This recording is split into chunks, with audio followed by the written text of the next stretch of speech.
Hello. I don't mind what happens.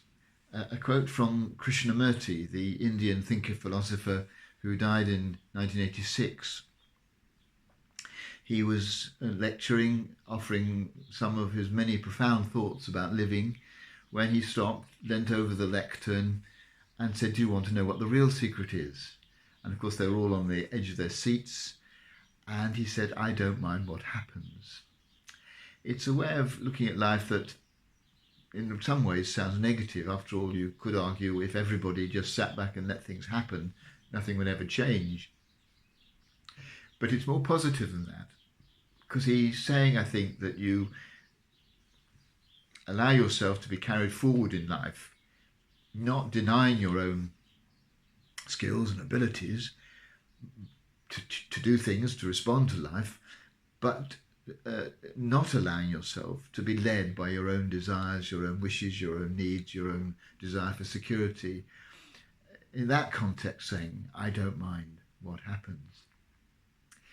It struck me there was a similarity here with the approach of Jesus to his life and indeed to his death. He was a full human being with all the decision-making capacity that we all have, the freedom to make his own choices. But he decided he wanted all those choices to be in line with what God wanted from him, the power of love that he called his Father was asking of him. He wanted, as he said right at the end of his life on the cross, "Into your hands, O God, I commit my spirit." It's an attitude to life that all of us are invited to follow.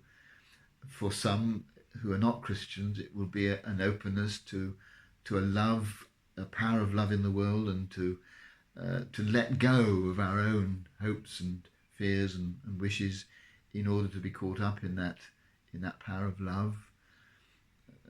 For those of us who are Christians, it will be more specifically geared to a trust in God, a trust that as we open ourselves to God, it doesn't matter what else happens, because we will be held securely within that love.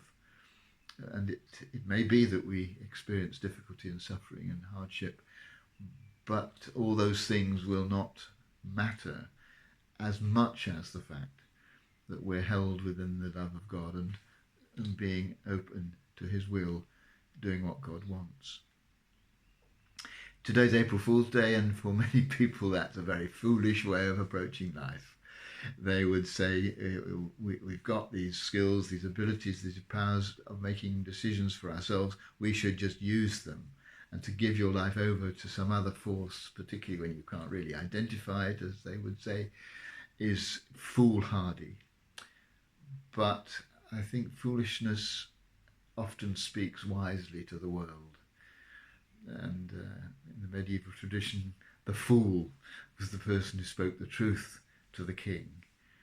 And so foolishness can sometimes be wisdom, as indeed the Bible suggests. And so today, let's try and be open to what life brings us. If we're not Christian, let's allow ourselves to be relaxed and to go with the flow and to let go of our own fears and wants and desires and see where that leads. And if we are Christian, to allow that same approach to be encompassed within a trust of God, who we are confident will do with us what is right, hard though it sometimes may be, and surround us always with love.